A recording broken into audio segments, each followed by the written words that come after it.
And two, he doesn't give a shit about upsetting other people for his own personal gain. Me personally, I know that even if I pulled off a scam and never got canceled or whatever, God would know. And I don't want God to be unhappy with me because it would make me unlucky.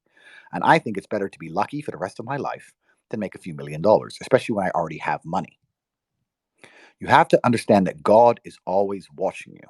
This is why it's important to always do the right thing, to always be polite, always hold the door open, always give that $10 to charity, even if nobody sees it, even if you don't record it, even if you don't tell anybody.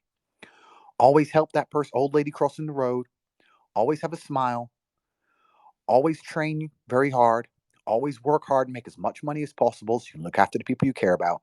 Always be honest, don't lie, don't cheat, because God is watching. And that's why these things must be done. So, when we talk about God's will for you is for you to be the best version of yourself. There is a version of you that exists which is better than the current version of you. If you want God to be happy with you, you have to show him. Let's say on a scale of 1 to 10, most of you are sitting around a 2 or a 3. I consider myself at around a 6. And I'm a 4-time kickboxing world champion billionaire who's the most famous man on the planet. And I'm 6 out of 10. Even I can be better. And that's what I'm working towards. Most of you are 2s and 3s. The closer you get to 10, the closer you get to a point where God looks at you and goes, the more blessings I give this guy, the better he uses him. He really looks after his Ferrari. His car is always nice and clean and well serviced. Let me give him more cars. Most of you are sitting around doing fucking nothing.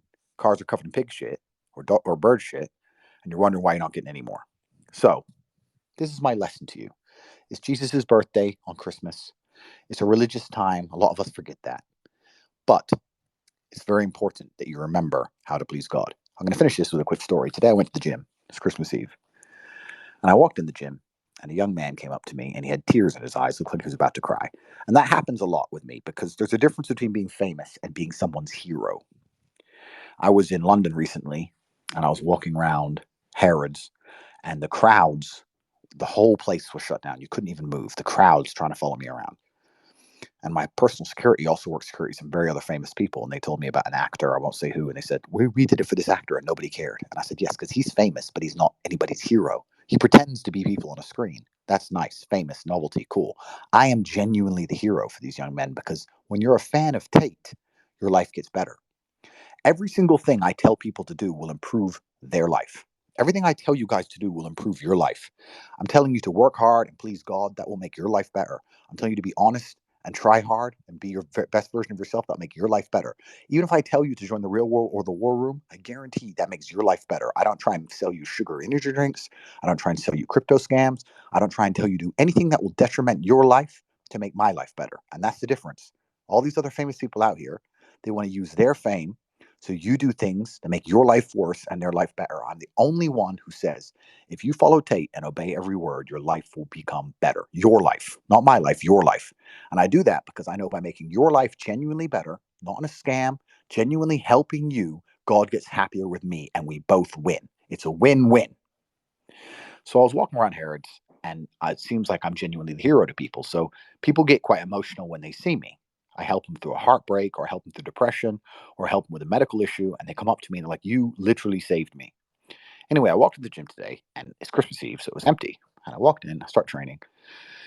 And this young man came up to me, he must have been about 24, and he had tears in his eyes almost. And he came up to me and he goes, bro, I knew you were the top G. I was like, hey, man, yeah, nice to meet you. He goes, man, I just knew you were the top G. I was like, what do you mean? He goes, it's Christmas Eve. It's 6:30 in the morning. I thought I'd come to an empty gym. I walked in the gym and it's empty except for one man, you. I was like, bro, go get training in every day of the year. I don't have days off. I don't believe in rest days, 7 days a week. He goes, man, top G, I knew it. And that's an important lesson. He knew how important it was to train on Christmas Eve.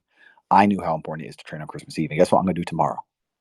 I don't care if it's Christmas. It takes 45 minutes. Get the work done. And guess who will be happy with the fact that I trained? Will I look any different? No. Will I be any stronger in a measurable way, which I'll notice? No. But I'm going to do it anyway to please